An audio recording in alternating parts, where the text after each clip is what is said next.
ছয় নম্বর জাতীয় সড়কের উপর গড়ে ওঠা অবৈধ পার্কিং এর ফলে সংঘটিত হচ্ছে একের পর এক দুর্ঘটনা।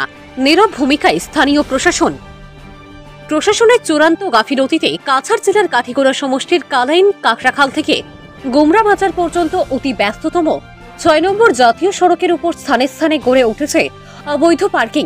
বিশেষ করে করচরা পেট্রোল পাম্প সংলগ্ন এলাকায় জাতীয় সড়কের উপর বেআইনিভাবে ট্রাক পার্কিং করে রাখার ফলে প্রচন্ড দুর্ভোগের শিকার হচ্ছেন স্কুল কলেজে ছাত্রছাত্রী থেকে শুরু করে সরকারি কর্মচারী ও নিত্যদিনের যাত্রীরা।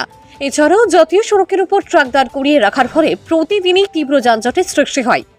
সবচেয়ে গুরুত্বপূর্ণ ব্যাপার হলো ৬ নম্বর জাতীয় সড়কের উপর অবৈধ পার্কিং এর ফলে প্রতিনিয়ত যাত্রীদের প্রাণের ঝুঁকি নিয়ে চলাচল করতে হচ্ছে।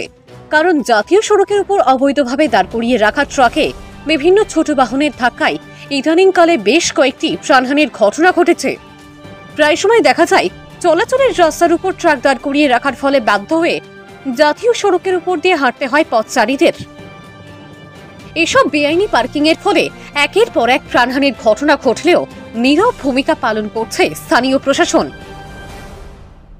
স্থানীয় সচেতন জনগণ এই অবৈধ পার্কিং এর বিরুদ্ধে অবিলম্বে কঠোর পদক্ষেপ গ্রহণের দাবি জানিয়েছেন।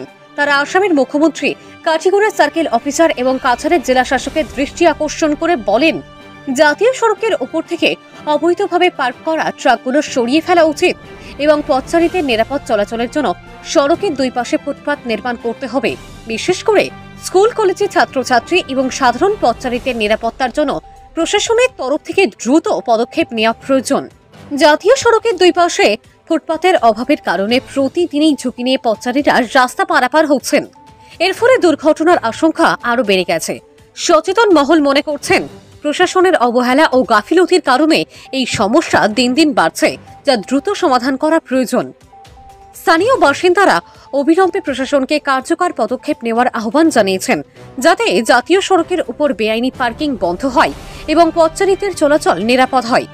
এছাড়া সড়কের উপর চালকদের ট্রাক পার্কিং এর ক্ষেত্রে কঠোর নিয়ম প্রয়োগের দাবিও তোলা হয়েছে।